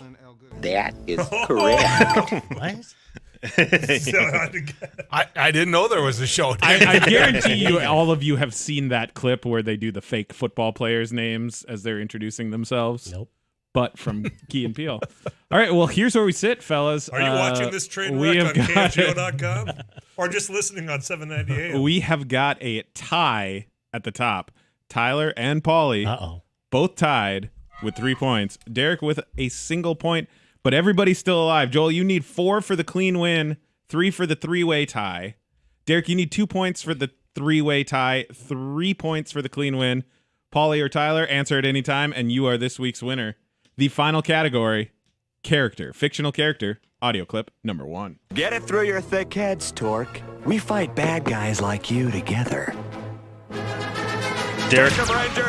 Derek. I just throw out there Batman. Derek eliminated from the rest of the fictional character. And we fumbled category. the kickoff, so. Oh, no. Character, audio clip number 2. Bitácora espacial. Me he despertado del hipersueño. Estoy rodeado por criaturas extrañas y desconozco sus intenciones. ¿Quién anda ahí? ¿Amigo o enemigo? How'd you fare in Spanish class? I got a couple of those words. Amigo. Character, audio clip number 3. Mission log. All signs point to this Tyler. planet as location. Tyler for the win. Buzz Lightyear. That is correct. Pretty Thanks for coming in, Joel. Obviously memorable scene when Buzz Lightyear's Spanish switch is flipped. Oh, yeah. And he starts speaking Spanish. I can tell that you guys are all real big Pixar fans. I thought it was going to be Chris Evans or something, since he's going to be the new Buzz. Not long enough clips in that trailer to pull a Chris Evans. I was going out, Captain Kirk there for a while. You are Wouldn't have been too far. Would Joel have been able to identify? To infinity and beyond. Well, I would know what the movie was. I wouldn't know the character. He likes to pretend he doesn't watch a lot of these kiddies' movies. You got grandkids. Yeah, and I put them in front of the TV, and then I go somewhere else. Go chop trees down. Oh, exactly. Joel, I'm glad. Thanks for equating your ability to play this game to Abby. So right. I want you to tell her that when she comes and back. I want all of the Afternoons Live listeners to know I recommended you didn't choose me. So we had a fair deal here. You got a lot of love in the text club. Yeah. You had people pulling for you.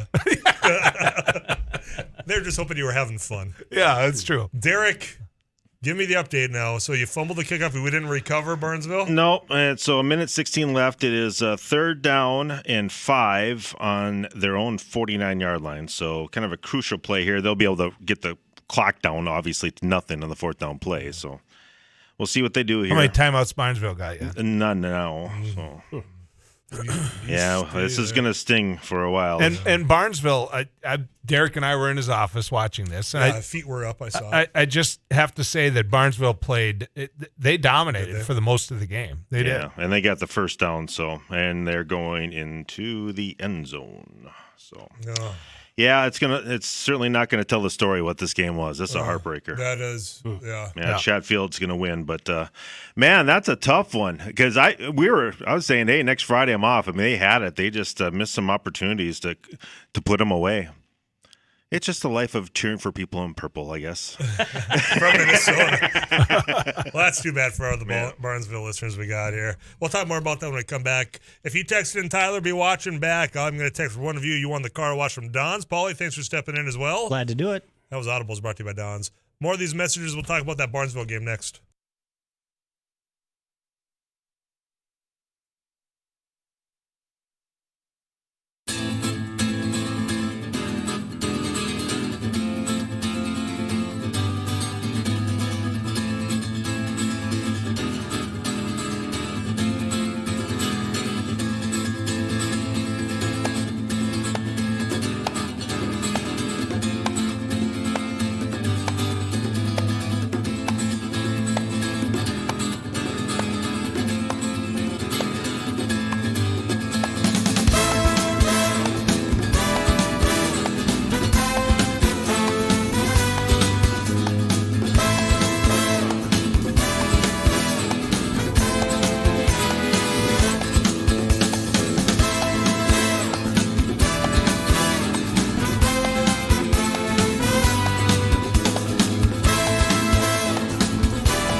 One of you just received a text back from me because you selected me in Audibles, and I won. Thank you for everyone that was participating.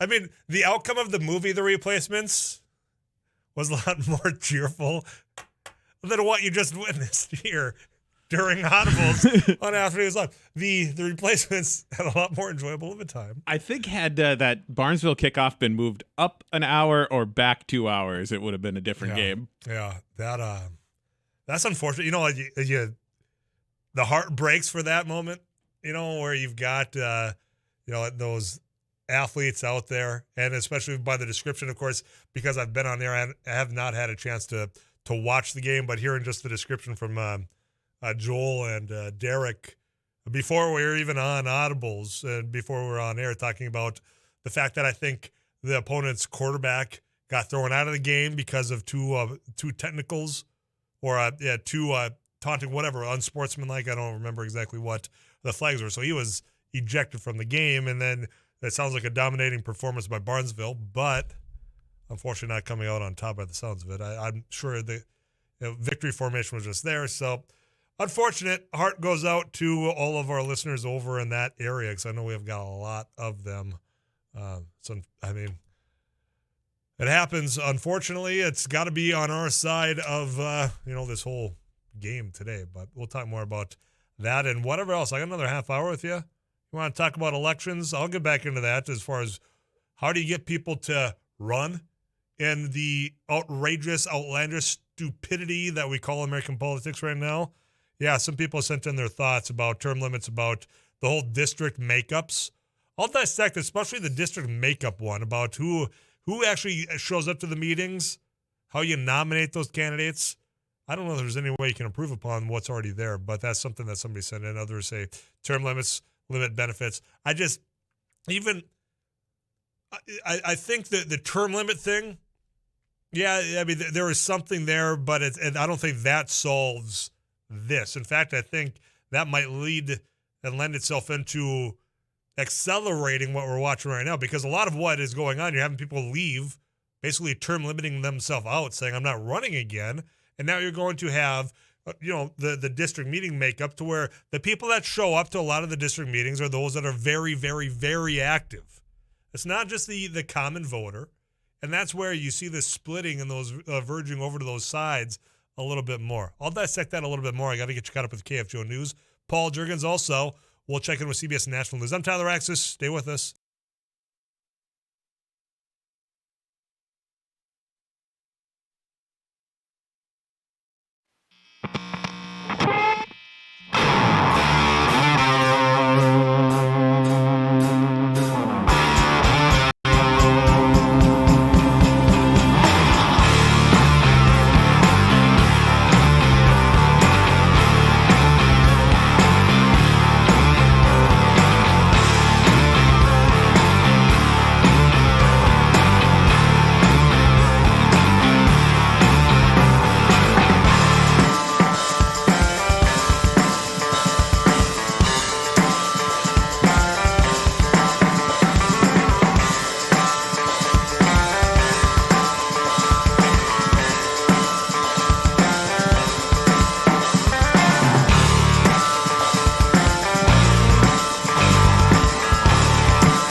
Got another 24 minutes with you here on a Thursday afternoon. Tomorrow, I'm taking my show on the road. I'm bringing you deer hunting with me. I'll tell you what it's like up there in the great northern part of North Dakota at Dotec. But in this final 24 minutes, we're going to continue to pick up where we briefly dove in. What do? People are running for office or not seeking re-election. Or I shouldn't say not everyone, but those that we are desiring to be a public servant and saying, why would I want to? And those that want, for selfish reasons, I think oftentimes, are saying, yep, I want a piece of that pie. How do you change it? And, starting this week, we started streaming video on YouTube. You can go to KFGO.com. We actually have a question there, and I'll address that after the CBS National News. I appreciate you watching all the way along here on KFGO, 790 AM, 104.7 FM. This is Afternoons Live. CBS News, more right after this.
Paul for winning the car wash. Thanks for choosing me, Paul.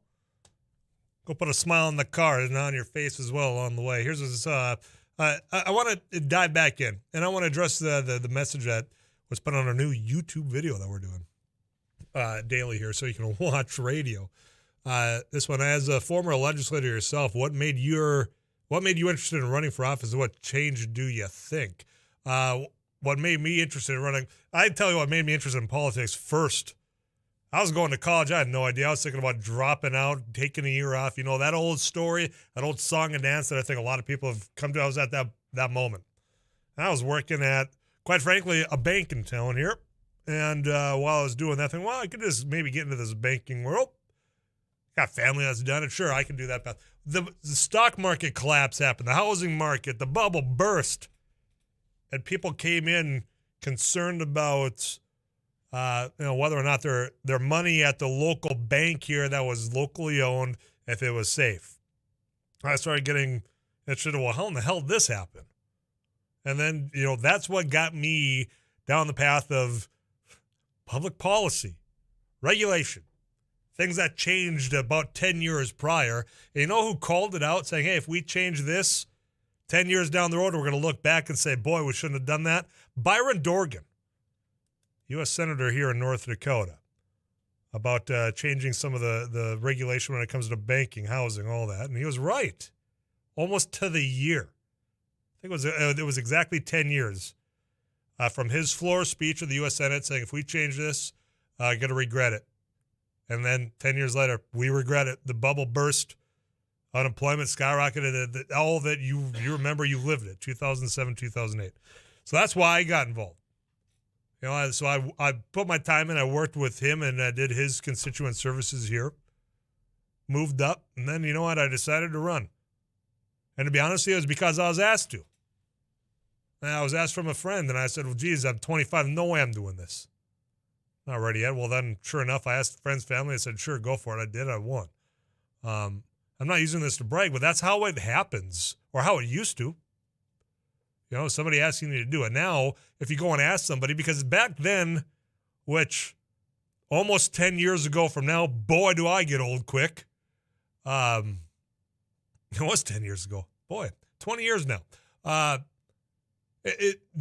Being asked that back then was an honor. And sure, something you'd look into it. You'd at least consider it. Now you go and you ask somebody to consider doing this, they're going to show you the door. Tell you not to let it hit you in the behind on the way out. Because it has changed so dramatically, just the environment. And it's it's changed because of all of us, I think. But this is one thing that, Erin Oban is a dear friend of mine who announced she's not running for re-election. And the way of which she went about doing it, and she's right. And she does it more politely than perhaps I do. But you have got people whom I respect, that I worked with, I consider friends, we talk about each other's families, in the North Dakota legislature on the Republican side. And yes, it is the Republican side in this state that know better.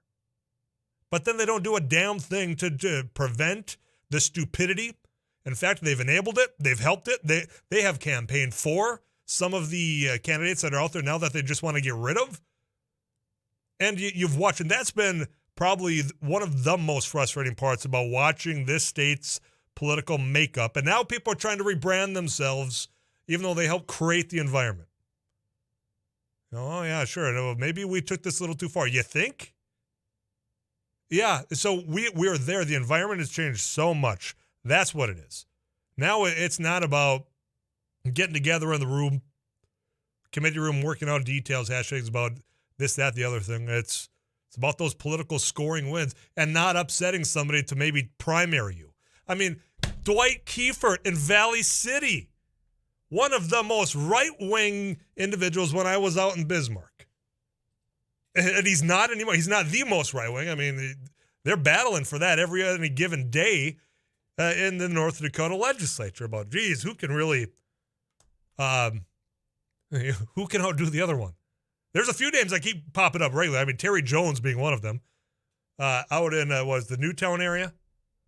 But Dwight Kiefert being one of those, and you have people within his district saying he's not conservative enough, as though they're upholding some ideology about what conservatism is, and I don't even know if they can, because it's not about a tax policy. It's not about it is solely about loyalty. It's about a culture. It's not what it was. So that environment changed, and I don't know how you get that back to where it was, to where you can ask reasonable people to do this. Dwight Kiefert just got bailed up because of the redistricting lines. They were going to try to recall him through a petition. Dwight Kiefert, Valley City. Not conservative enough, they say. Got bailed out because of that district line. So all that recall petition is not going anywhere. I don't know that it would have anyway. I don't know that they would have had enough votes. But that's the climate that the people on the Republican side are afraid of. Because if it can happen to Dwight Kiefert and his approach to state government on the Republican side, get primary, get a recall petition, you have somebody that out there actually doing great work, public service minded on the Republican side, they're keeping their heads down. And that's a disservice to the state and to their party, to be honest with you, because it's all the chatter behind the scenes. You know, I mean, walk down the Great Hall or you stop out, have a beverage or grab a meal with them, and they'll tell you, they'll be straight up honest with you. But you know what, to get them on these airwaves or to have them publicly say it, boy, good luck. And that's part of the problem. That's why that enabling of this to happen within their own ranks is part of the problem. And it's only them that can solve that. And that does come down to the district level. Some people say earlier when they texted into 35270, Tyler, I've come to dislike the district meeting system for nominating candidates. So few people come to the meetings that it's taken bad candidates to round up their friends and family to come and vote for their nomination. What would improve that system? I don't know that there is a way to improve that. I mean, that's it. Those that show up win. And then the thing is the average Joe out there, the ones that's probably impacted the most because they pay attention not as much as those that are willing to show up. I mean, they're impacted, but they're not coming to those meetings. But that's on them. I don't know how you improve upon it besides saying, look, this is why it's important.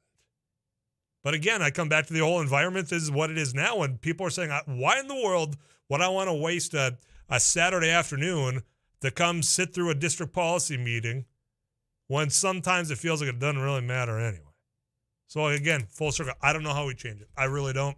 And until we figure it out, you're going to have good people that want to do good public policy from both sides saying, what in the world would I do that for? And the alternative, much worse, much more of the Terry Jones type characters showing up with a radical approach to politics, and it impacts all of us. And then we sit and wonder, what the hell's going on? 237-5948, it's Lenny Studio Line. You can text me at 35270. Messages come in. I'll get back to those right after this Too Tall Tom Szymanski weather update. The Drive Time News coming up at 5 o'clock. We'll see what they have in store for you next.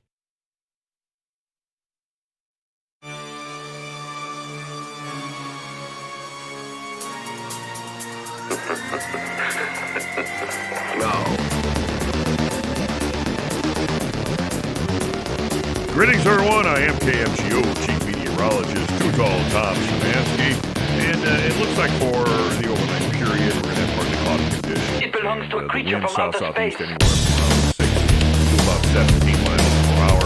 And temperatures will initially, I think, before midnight, drop down to about 15.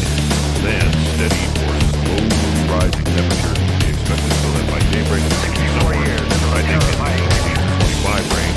South-southeast wind 6 to 17. Breezy tomorrow. South-southeast wind 10 to 25. So yeah, breezy, but not nearly as windy as it has been the past couple of days. Otherwise, partly sunny and not too bad. We'll make it up to about 38 degrees. On Saturday, partly to mostly cloudy. We'll drop it to 22 with a high temperature right around 36. And Saturday night and Sunday morning, there is a chance for a little bit of light snow activity as a cold front slides on through, just a thin coating or a light dusting expected. And then for Sunday midday and afternoon, just mostly cloudy, and the wind will be quite noticeable, a strong north wind. What's going to happen is temperatures will drop down to about 22 Saturday night, and into early Sunday morning will slowly rise. And then sometime in the morning after a high of 28, temperatures will tumble back, and I think they could drop down into the teens by midday or afternoon on Sunday. Dropping down to the single numbers Monday morning, mostly sunny during the day Monday, with a high right around 28. Currently 27 degrees in KFGO Studios. Final segment of afternoon left. Tyler Axness coming up right after this.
Here's the news you didn't know you needed on a Thursday afternoon.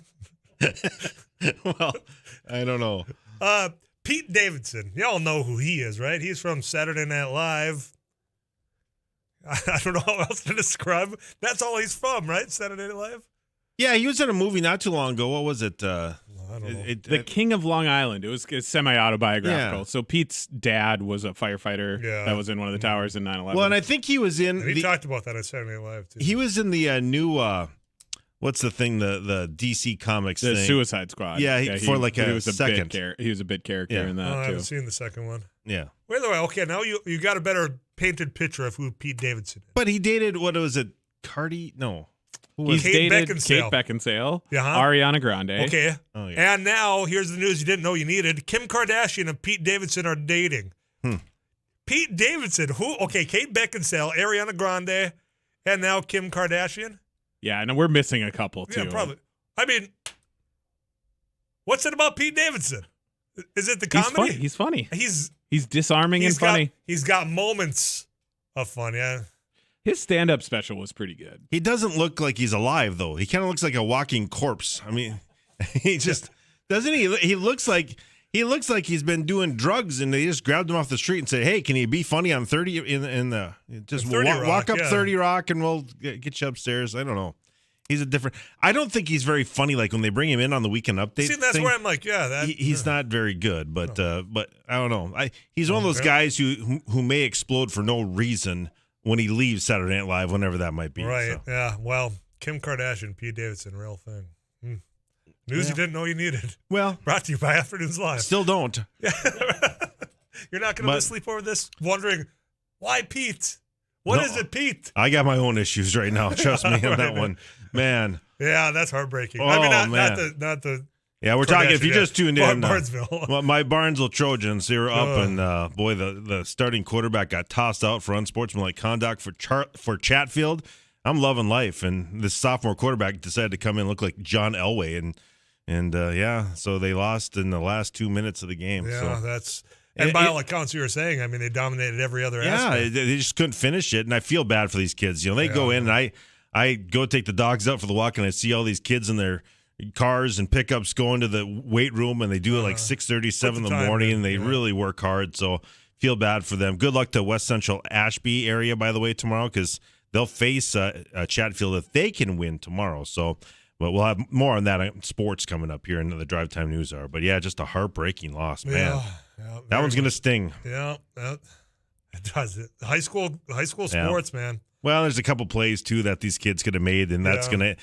And I'm not gonna call them out. I mean, but it's one of those things where your heart breaks because they're gonna think about that because they could have finished the game. Time for them to get past that, no doubt. Yep. The Drive Time News coming up. Game on hockey. Travis Dunn going to be in studio. Thursday night football. You got the Patriots at Falcons. I'm not rooting for them, but I'm picking the Patriots. I got 4 right last week. You're not rooting for them? Of course you are. Oh, yeah, I am. Yeah, it's Atlanta. Beat the Falcons. I was going to say, a Panthers fan. Do what you must, New England. But it doesn't feel right. I mean, it doesn't feel right rooting for New England either. But yeah, certainly, please win tonight, New England. See, look, you haven't lost all your wit. You're still there. Thanks, Derek. I'm trying to help you now. Derek's got the Drive Time News. It's been a long day, buddy. I'm Tyler Axness, your host of Afternoons Live. I'll be back from my hunting shack tomorrow. You're going deer hunting with me. Till then, you take care of yourselves.